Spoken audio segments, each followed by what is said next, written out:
This devotion is based on Revelation 17, and this chapter is a bit like we feel like we're coming to the end, it's all going to reach its conclusion. You know, the movie, like a movie, it's finishing, and then there's like, wait, there's more, there's a bit more to come.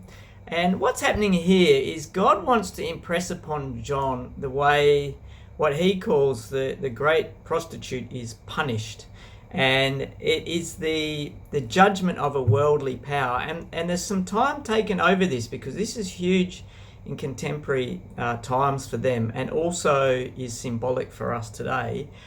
But because of the language of the chapter, the tense is past tense and present tense. It very much lends itself to paralleling with contemporary events, contemporary places, as well as giving a taste for the real end of all things.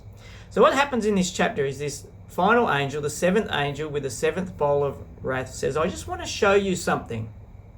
I want to show you how this prostitute will be punished. Now, the prostitution it is about spiritual adultery, about falling to other worship, other religions, and so on. That's the prostitution.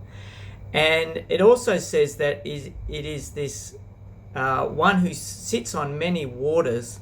And we know Rome was a port city on a big river, and also had command of the whole Mediterranean and all the civilized world at this time. Lots and lots of evidence in this chapter that what is talked about is Rome, and we'll keep looking at that. So he's taken out into the wilderness, and he sees this picture of this woman sitting on a red beast, and there's this picture of wealth, this picture of royalty, this picture of carnality. And there's a name on this woman's forehead, and it says, Babylon, the mother of prostitutes, and so on. You can read it there. And she is drunk with the blood of God's holy people because of all the persecution and the killing. It's not a pretty picture. And it goes on to say, this is the city. This is the city. And, we know there are 7 hills in Rome, as is described with the 7 kings. We know there were 7 emperors. And the very last verse in the chapter says that the woman you saw is the great city that rules over the kings of the earth. If that's contemporary, that has to be Rome. And yet it's still symbolic of things to come. But I love verse 14. Verse 14 says this.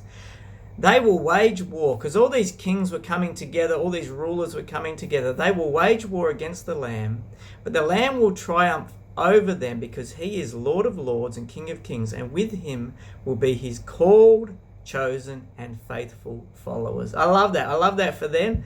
I love that for now, that we are called to remain faithful to Jesus, and we will win. We are in victory. And then the chapter ends with it sort of describing that they all end up fighting each other, wiping each other out anyway. Reminds me of the Old Testament. But either way, we are in victory because we're trusting in Jesus, the Lamb. So enjoy it. Tell me what you see, what you enjoy about this chapter, which is all about the judgment on the great city and other worldly powers to come.